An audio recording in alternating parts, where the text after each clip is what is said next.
Hello दोस्तों, आज मैं अपनी कहानी लिखने जा रही हूँ। ये कहानी आज से 2 साल पहले की है और सिर्फ 18 साल होने पर अभी 6 महीने बचे थे। मेरे परिवार में पापा, मम्मी और 2 छोटी बहनें हैं। मम्मी पिंकी के जन्म के बाद से ही बीमार चल रही थी और एक दिन उनका देहांत हो गया। हमारी रिश्तेदारी में सिर्फ एक ही बुआ है जो दूसरे शहर में रहती हैं। जब मम्मी का देहांत हुआ तो मैं 15 साल की थी। मम्मी के देहांत के बाद बुआ अपने बच्चों के साथ कुछ दिन हमारे घर पर आ गई। माँ की मौत के बाद मेरा भी स्कूल जाना बंद हो गया था, क्योंकि मम्मी की मौत के बाद घर की सारी जिम्मेदारी मुझ पर आ गई थी और मेरा सारा दिन घर संभालने और रिंकी और पिंकी को संभालने चला जाता था। पापा भी उदास रहने लगे थे और उनके चेहरे पर हर वक्त एक उदासी सी रहती थी। पापा को यूं उदास देखकर मैं और बुआ अंदर ही अंदर काफी उदास थी, पर कोई कर भी क्या कर सकता था, क्योंकि मम्मी की मौत का गम आसा था जिसे इतनी जल्दी भुलाया नहीं जा सकता था। इसी तरह दिन बीत रहे थे कि एक दिन मैं और बुआ पापा के कमरे में उनका बिस्तर ठीक कर रहे थे। तभी मुझे लगा कि बिस्तर पर कुछ गिरा हुआ। जब मैंने उसे छू कर देखा तो मेरा सारा हाथ एकदम चिपचिपा सा हो गया, क्योंकि कुछ गिरा पड़ा हुआ था। मैं ये सोच रही थी कि हो सकता है पापा से कहीं कुछ गिर गया होगा, पर मैंने उसे साफ करने से पहले मुझे ये जानने की इच्छा होने लगी कि आखिर यह क्या है। मैंने जैसे ही बुआ को वो दिखाया और उनसे पूछा, बुआ ये क्या और ये यहाँ कैसे गिरा? बुआ शादीशुदा औरत थी जो देखती ही समझ गई, पर उन्होंने मुझसे कुछ नहीं कहा और मुझे साफ करने को कहा। अब मैंने भी बुआ से कोई सवाल जवाब किए बिना ही साफ कर दिया और सारा दिन बुआ का मूड भी कुछ उखड़ा उखड़ा था और उन्होंने मुझसे कुछ ज्यादा बात नहीं की। अगले दिन बुआ ने रात में मुझे अपने पास बुलाया और कहा, बेटी मैं तुम्हें एक बात कहना चाहती हूँ, अगर तुम ठंडे दिमाग से सोचो तो। मैंने भी सर हिला दिया और बुआ से कहा, आप जैसा कहोगी वैसा ही होगा। बुआ ने कहा, मैं वैसे 2-3 दिन बाद वापस अपने घर चली जाऊंगी, उसके बाद तुम्हें ही इस घर की देखभाल करनी पड़ेगी। अब भी तुम्हें अपनी छोटी बहनों की देखभाल एक माँ की तरह करनी होगी। अब तुम ही इनके लिए माँ हो और एक बात, घर मर्दों से नहीं औरत से ही चलती है। अब तुम्हें इस घर को एक लड़की की तरह नहीं बल्कि एक औरत की तरह संभालना है, क्योंकि तुम्हारे पापा तो नौकरी और बाहर का ही काम देख सकते हैं। बुआ ने दोनों बहनों को भी बुला लिया और उन्हें कहने लगी कि आज से तुम इसे दीदी नहीं मम्मी बुलाओगी। दोनों बहनों ने भी हाँ में सर हिला दिया। फिर बुआ ने मेरी ओर देखकर कहा, अब इनको एक बड़ी बहन की नहीं माँ की जरूरत है। जब बुआ ने ये बात कही तो मुझे थोड़ा सा अटपटा लगा और थोड़ी सी अंदर ही अंदर एक अजीब सा कुछ महसूस होने लगी। फिर बुआ ने कहा कि खाने की तैयारी कर लो, और वो अपने काम में लग गई और मैं भी खाने की तैयारी में लग गई। रात को जब सब खाना खाने बैठ गए तो रिंकी ने कहा, मम्मी मुझे सब्जी देना। जब उसने मुझे मम्मी कहा तो मैं तो शर्मा गई, क्योंकि मेरे पास ही पापा बैठे थे। उन्हें भी थोड़ा अजीब लगा, पर बुआ ने पापा को समझाया कि बड़ी बहन माँ समान होती है, लेकिन मैं नजरें नहीं उठा पा रही थी और दोनों मुझे लगातार मम्मी बोले जा रही थी। आज पापा के चेहरे पर भी उदासी की जगह एक अलग ही मुस्कान तैर रही थी। मैं उनसे नजर ही नहीं मिला पा रही थी। खाना खत्म होने के बाद सब अपने अपने बिस्तर पर चले गए और मैं बर्तन धोने के लिए रसोई चली गई। आज मुझे कुछ अजीब ही लग रहा है। हाँ, सच में एक अजीब ही स्थिति थी। बर्तन धोकर माँ अपने बिस्तर पर चली गई। मेरे साथ ही मेरी दोनों बहन मेरे साथ ही सो रही थी। उस रात मैं सारी रात अजीब सी कल्पना में खोई हुई रही। अगले दिन दोनों बच्चों को तैयार करके उन्हें स्कूल भेज दिया। बच्चों के स्कूल जाने के बाद पापा ने कहा, निशी मेरा नाश्ता तैयार कर दो, मुझे भी ड्यूटी पर जाना है। मैंने जल्दी से खाना तैयार किया और फिर पापा चले गए। पापा के सामने मैं आज भी नजर नहीं मिला पा रही थी, लेकिन उनकी आंखों में मुझे आज कुछ अलग ही चमक दिखाई दे रही थी।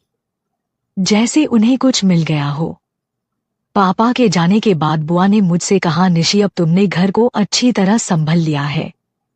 अब एक बात और है कि तुम्हारे पापा यहाँ से पोस्टिंग करवा रहे हैं। अगले 1-2 हफ्ते में उनकी पोस्टिंग हमारे शहर में ही हो जाएगी और उन्हें एक घर भी मिल गया है। अभी तुम एक बात और बताना, तुम नाराज तो नहीं होना कि तुम्हारी मम्मी के देहांत के बाद तुम्हारी पढ़ाई बंद हो गई है और तुम्हारे घर की इतनी जिम्मेदारी तुम्हें दी गई है। मैंने कहा, बुआ ऐसी बात नहीं है, मैं तो खुश हूं कि मैंने घर को संभाल लिया। बुआ ने कहा, ये तो ठीक है बेटी। और बेटी, एक बात जो तुम जानना चाहती थी, मुझसे मेरी ये बात बिल्कुल भूल गई थी कि बुआ किस विषय के बारे में मेरी बात कर रही थी। तो मैंने, बुआ आप क्या बताना चाहती थी? तो बुआ ने कहा कि तुमने मुझसे पूछा था कि तुम्हारा पापा के बिस्तर पर पड़ा वो क्या था। बेटी, दरअसल तुम्हारे पापा को अब तुम्हारी मम्मी की कमी बहुत खल रही है, इसलिए तो उनकी सेहत पर कितना बुरा असर पड़ता है और मैं उनकी बहन होने के नाते ये कभी नहीं चाहूंगी कि वो अपनी जिंदगी अपने हाथों से बर्बाद करे। मेरी बुआ की बात का मतलब मैं समझ रही थी कि बुआ क्या कहना चाहती हैं। फिर मैंने बुआ से कहा, बुआ जी तो फिर आप ही पापा को समझाएं कि वो इस तरह से अपनी जिंदगी बर्बाद मत करे। बुआ ने कहा, निशी अब वो मेरे कहने पर नहीं रुक सकती, क्योंकि मैं जानती हूँ रात को एक मर्द का औरत के बिना रहना कितना मुश्किल है और तुम्हारे पापा पिछले 5 सालों से बीवी के होते हुए भी अकेले ही तुम लोगों के लिए जी रहे थे। अब अगर कोई तुम्हारे पापा को कोई समझा सकता है तो वो एक औरत ही है।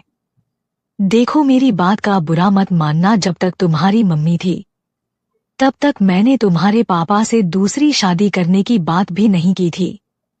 अब जब तुम्हारी मम्मी नहीं है और मैं जानती हूँ कि वो पत्नी के बिना नहीं रह सकते, पर तुम तीनों बहनों की खातिर अपनी जिंदगी अपने हाथों से बर्बाद कर लेंगे, जो मैं हरगिज नहीं होने दूंगी। इसलिए मैं ये सोचती हूँ कि अब मुझे तुम्हारे पापा की दूसरी शादी करवानी पड़ेगी। बस मुझे अब यह चिंता है कि पता नहीं तुम्हारी सौतेली माँ तुम्हारे साथ और बच्चों के साथ कैसा व्यवहार करेगी। तुमने अच्छा किया जो इतनी बड़ी जिम्मेदारी उठा ली। निशी, तुम्हें एक बात और कहना चाहूंगी, अगर तुम मेरी बात सोच समझकर मानोगी तो। मैंने कहा, बुआ आप जो कहोगी वो मैं मानूंगी। उनको कहा, देखो बेटी, तुम्हारी मम्मी की मौत का सबसे ज्यादा असर तुम्हारे पापा पर पड़ा है, क्योंकि लाइफ के इस दोराहे पर वो बिल्कुल अलग पड़े हैं। मैंने कहा, बुआ मैं समझती हूँ। उन्हें कहा कि तुम भी अब जवान हो गई हो और देखने में भी अपनी मम्मी की तरह खूबसूरत हो अगर तुम। यह कहकर बुआ खामोश हो जाती हैं। बुआ ने इस बात पर जोर दिया कि मैं जवान हो गई हूँ। मेरे जवान होने पर जोर दिया तो मुझे कुछ अलग ही महसूस हुआ, लेकिन मैं कुछ बोली नहीं। मैंने बुआ से पूछा, अगर तुम आगे क्या? बुआ चुप रही, लेकिन मैंने जोर दिया तो बुआ ने कहा, जो मैं तुम्हें कहना चाहती हूँ वो शायद तुम्हें बुरा लगे, लेकिन मैंने जोर देकर कहा, बुआ मैं बुरा नहीं मानूंगी। फिर उन्होंने कहा, तुम्हारे पापा अभी केवल कुछ साल के हुए हैं और देखने में भी एकदम 28 के लगते हैं, फिट और तंदुरुस्त हैं। तुम्हारी मम्मी की मौत के बाद उनकी जिंदगी में बिना औरत के एक खालीपन आ गया। मैं चाहती हूँ उनका वो खालीपन भर जाए। मैंने कहा, कैसे? उन्हें कहा, जैसे तुम अपनी बहन की मम्मी बन सकती हो तो अपने पापा की पत्नी भी बन सकती हो। ये सुनके तो मेरे होश ही उड़ गए। मैं सिर्फ 15 साल की बच्ची थी, अपने पापा के बारे में ऐसा सोच भी नहीं सकती थी कि मैं पापा से शादी करके उनकी पत्नी बनूंगी और उनके बच्चों की मम्मी बनूंगी। बुआ ने ये क्या कह दिया? काफी देर तक एक खामोशी रही, फिर बुआ ने ही कहा, क्या हुआ निशी? मैंने कहा, बुआ ये आप क्या बोल रही, ऐसा नहीं हो सकता क्योंकि वो मेरे पापा हैं। बुआ ने कहा, मुझे पता था तुम ऐसा ही बोलोगी, इसलिए मैं तुम्हें नहीं बताना चाहती थी। तुम लोगों को तो सिर्फ अपनी फिक्र है और दूसरे की नहीं।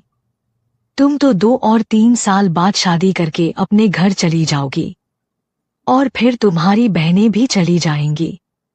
तुमने सोचा है अकेला जीना कितना मुश्किल है? अगर पापा ने दूसरी शादी किसी और लड़की से कर ली तो वह तुम्हारी बहनों के साथ तुम्हारे साथ पता नहीं कैसे बर्ताव करेगी।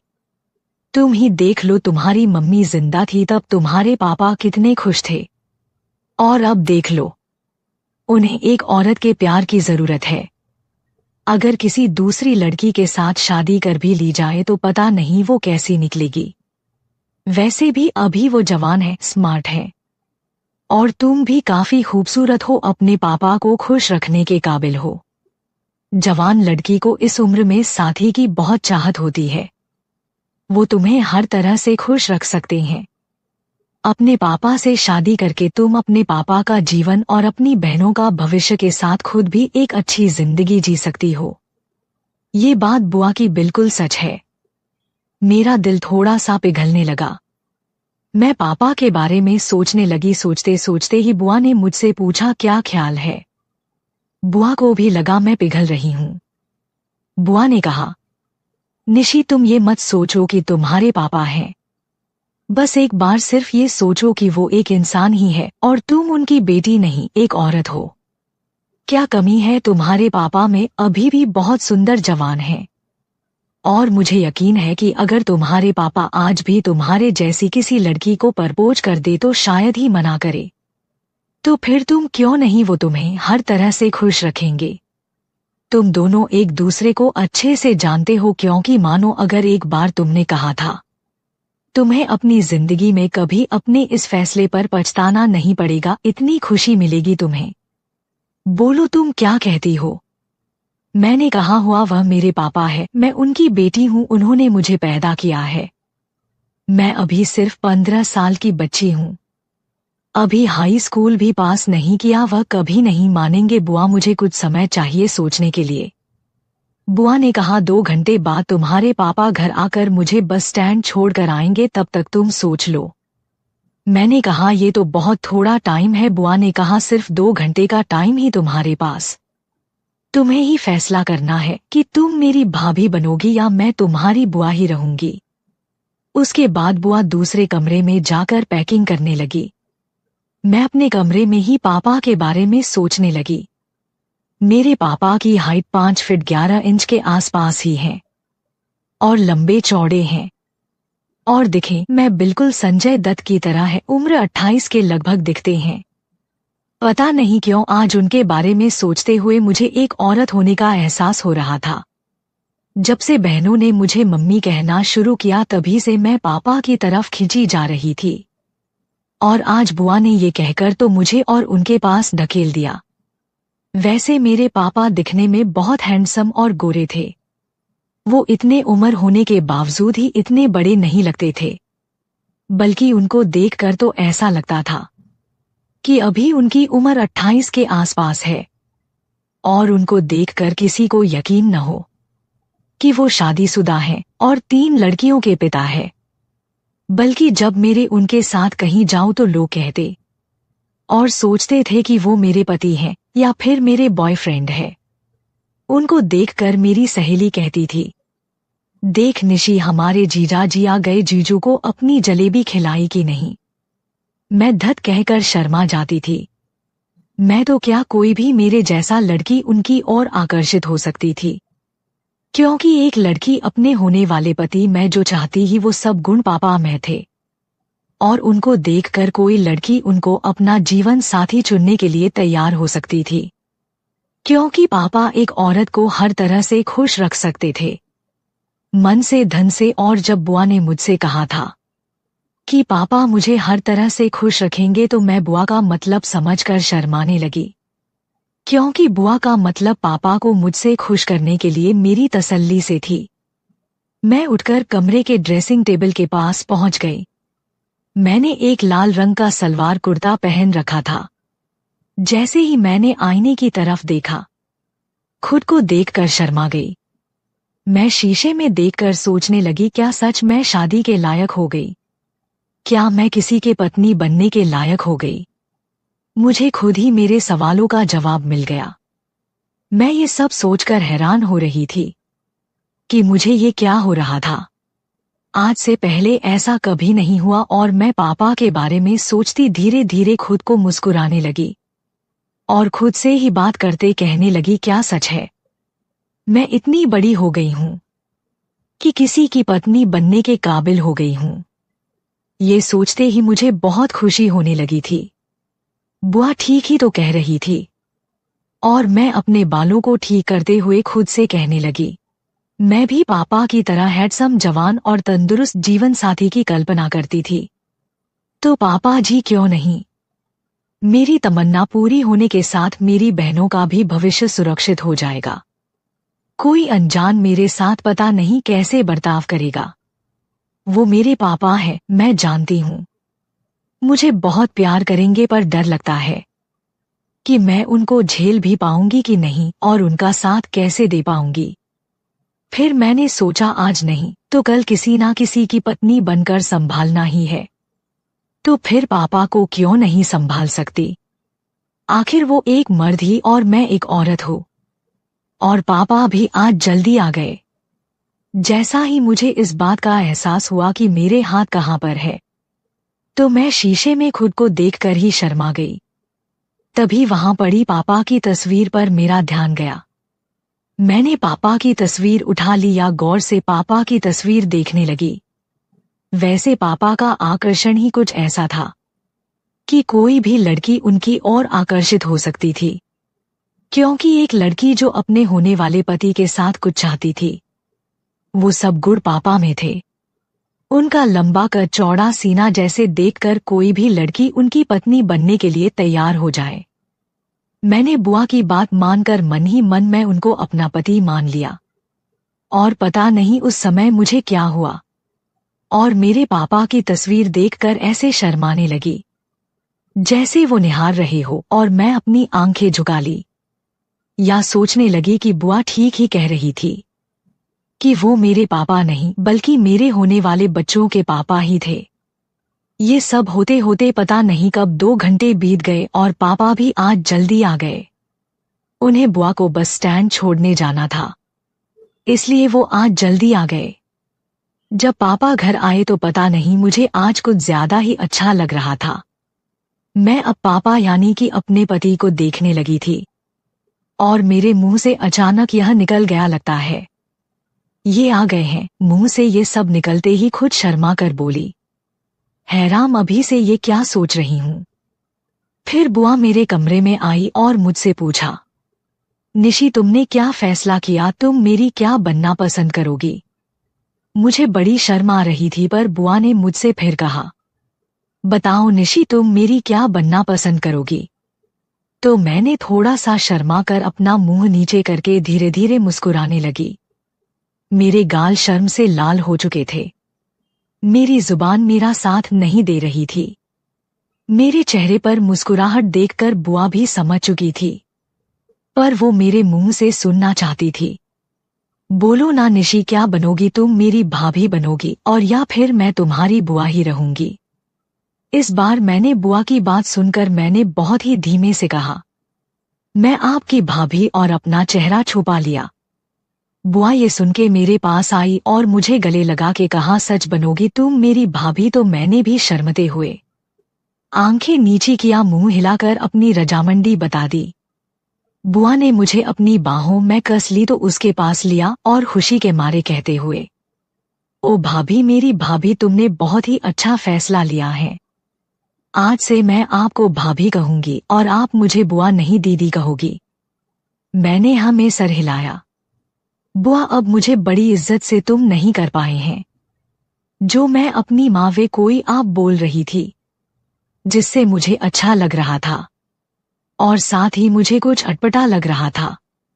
तो मैंने बुआ से धीरे से कहा, दीदी आप मुझसे आप नहीं तुम कहा करो। तो बुआ ने कहा, नहीं भाभी, अब तुम मुझसे छोटी नहीं हो।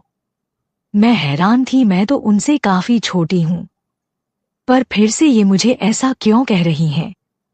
तो बुआ ने प्यार से मेरी चिन को ऊपर उठाकर मेरी आंखों में देखकर, भाभी भैया मुझसे बड़े हैं और अब तुम उनकी होने वाली बीवी हो।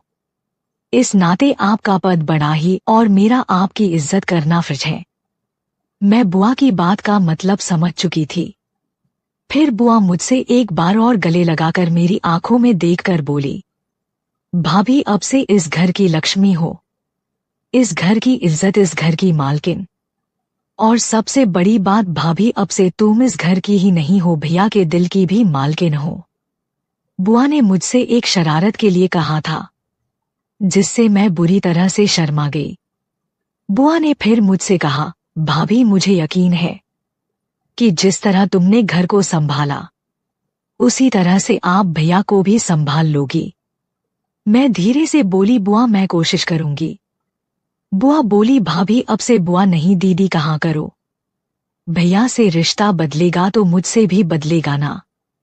भैया तुम्हारे पति हुए तो उनकी बहन तुम्हारी ननद क्यों, सही कहा ना। और तुम्हारी मम्मी और मेरा रिश्ता ननंद भाभी से बढ़कर एक सहेली जैसे था। हम दोनों आपस में सब कुछ शेयर करते थे और आपस में काफी पल गहरी सहेली की तरह बिताते थे। अब से तुमने उनकी जगह ले ली है। फिर बुआ ने शरारत करते हुए कहा, भाभी कोशिश क्या करनी है, भैया को तो संभल ही लोगी। और बुआ ने जिस तरह से मुझे कहा कि पापा को संभाल लूंगी, मैं शर्मा गई कि बुआ किस तरह से बोल रही है कि मैं पापा को संभाल लूंगी। मुझे पापा को एक पत्नी की तरह संभालना था। फिर बुआ मुझे मम्मी की अलमारी के पास ले गई और मम्मी की अलमारी खोलकर मम्मी की कुछ साड़ियां और गहने दिए और एक हार जो बहुत ही सुंदर था मुझे देते हुए कहा, भाभी ये हार इस घर की बहू को दिया जाता है और अब से तुम इस घर की बहू हो तो इस पर सिर्फ तुम्हारा हक है। बुआ ने सारी साड़ियों के ब्लाउज मेरे ही नाप के बनवा रखे थे। शायद वो काफी दिन से इसकी तैयारी कर रही थी। फिर मैंने धीरे से बुआ से कहा, दीदी पहले आप इनसे तो बात कर ले कि उनको ये सब मंजूर है कि नहीं। तो बुआ मुझसे छेड़ती हुई बोली, अभी से ही उनको। और फिर मुझे पायल देते हुई बोली, अच्छा है अभी से आदत डाल लो क्योंकि औरत अपने पति का नाम नहीं लेती है। फिर बुआ ने कहा, आप उसकी चिंता मत करिए, मैं बात कर लूंगी। मेरा दिल कह रहा था कि पापा इस रिश्ते से मना कर देंगे, लेकिन मुझे इस बात की उम्मीद तो कम थी। मुझे कम इसलिए लग रही थी कि किसी भी मर्द को मेरी जैसी पत्नी मिले तो मना नहीं कर सकता। फिर मैंने कहा, दीदी। बुआ बोली, हाँ भाभी बोलो, कुछ कहना है।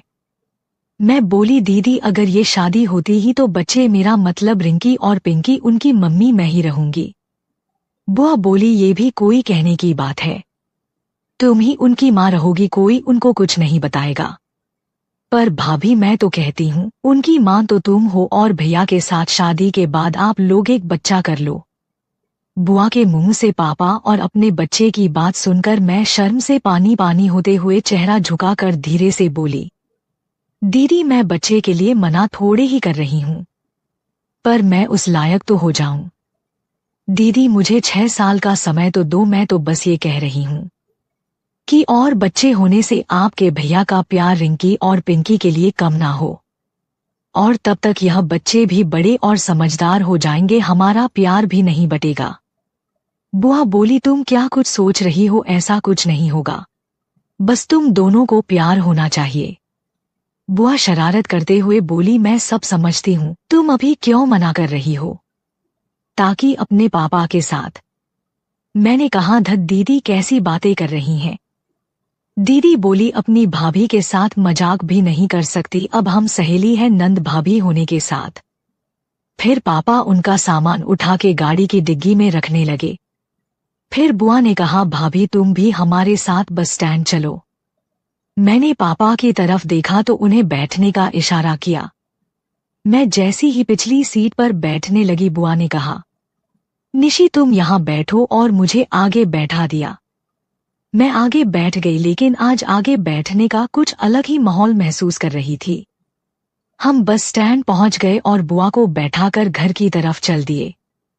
पापा वापसी में गाड़ी में बैठे मुझे चोर नजरों से देख रहे थे, साथ में हल्का हल्का सा गुनगुना भी रहे, और इसी तरह हम घर पहुंच गए। मैंने पापा से पूछा कुछ चाहिए तो उन्होंने चाय मांगी और वो अपने कमरे में चले गए। मैंने भी अब बच्चों के लिए खाने की तैयारी कर ली है। कि वो स्कूल से आकर ही खाना खाते हैं।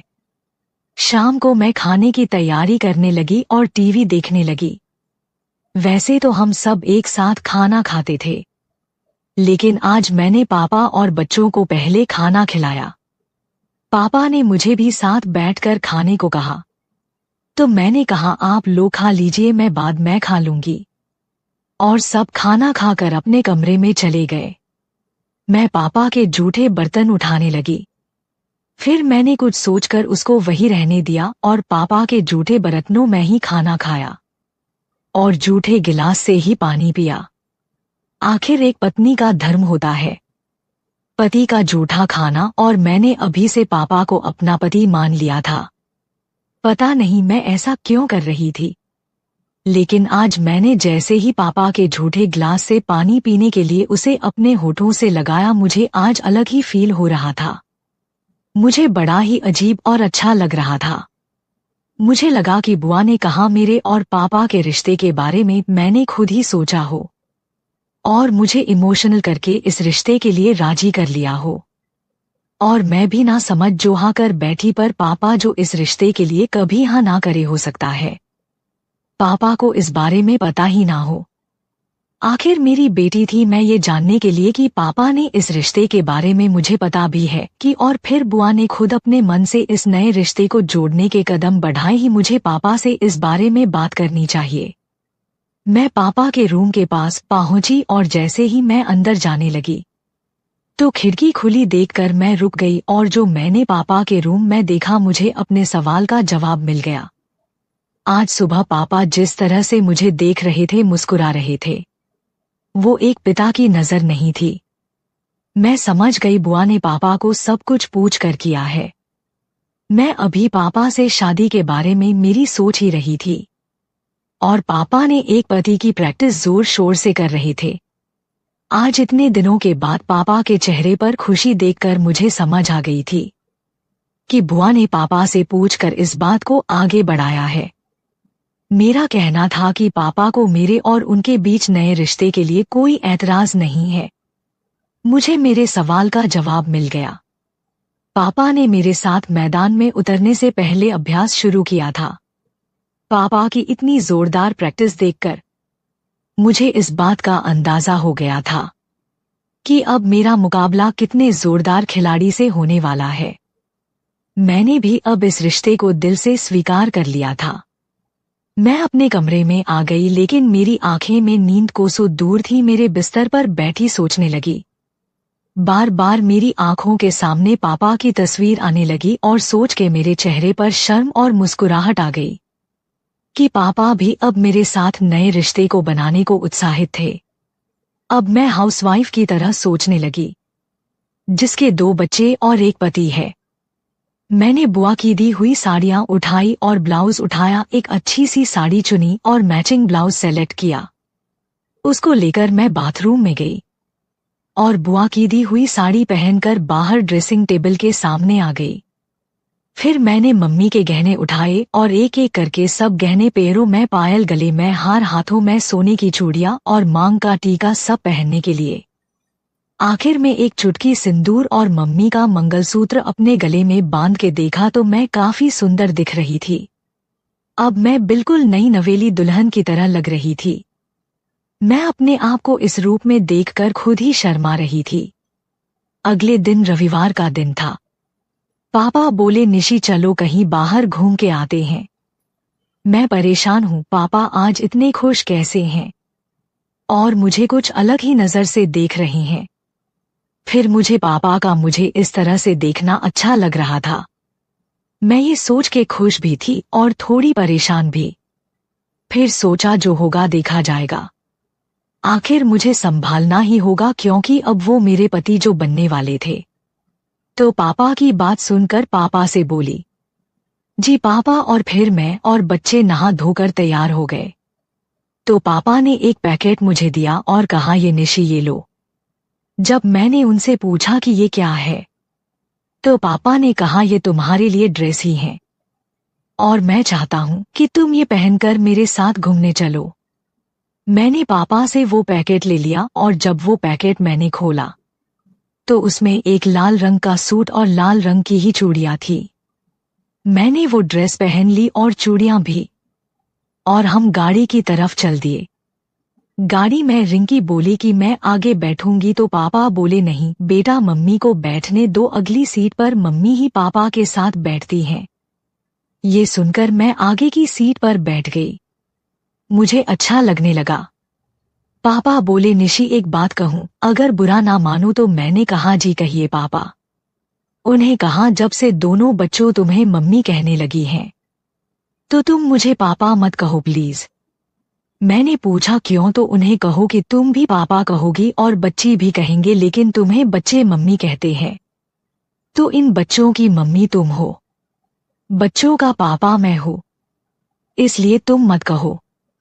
और अगर कोई बाहर वाला तुम्हें बच्चों के साथ तुम्हें मुझे पापा कहता देखेगा तो क्या कहेगा। मैं एक कामुक मुस्कान के साथ बोली अगर आपको पापा नहीं कहूँ तो फिर क्या कहूँ। पापा बोले तुम्हें नहीं पता। मैं थोड़ा शर्मा कर जी मुझे कैसे पता चलेगा। मैंने ये कहा आप ही बता दीजिए क्या कहूँ, तो उन्हें कहा जैसा रेखा मुझे बुलाती थी। रेखा पापा की बीवी और मेरी मम्मी का नाम था। तुम मुझे वैसे ही बुला सकती हो और मुझे मेरे नाम से, और फिर जैसे तुम्हारी मम्मी मुझे बुलाती थी। बोलो निशी तुम मुझे वैसे ही बुलाओगी ना। तो मैं अलहड़ सी मुस्कुराती हुई शर्म से ना मैं सर हिलाया, ये मुझसे नहीं होगा। पापा बोले क्यों नहीं हो पाएगा, इसका मतलब तुम अभी मुझे स्वीकार नहीं कर रही हो। मैं बोली ऐसी बात नहीं है पापा, तो मैं बड़ी होने पर आपके जैसा ही पति चाहती थी। कुदरत का खेल देखिए कि उसने आपको ही मेरा जीवन साथी बना दिया। दोस्तों आगे की रोमांटिक कहानी दूसरे वीडियो में है।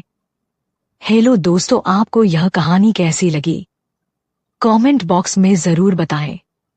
और आपसे निवेदन करती हूँ कि अगर आप हमारे चैनल पे नए हैं तो हमारे चैनल को सब्सक्राइब करके हमें सपोर्ट करें।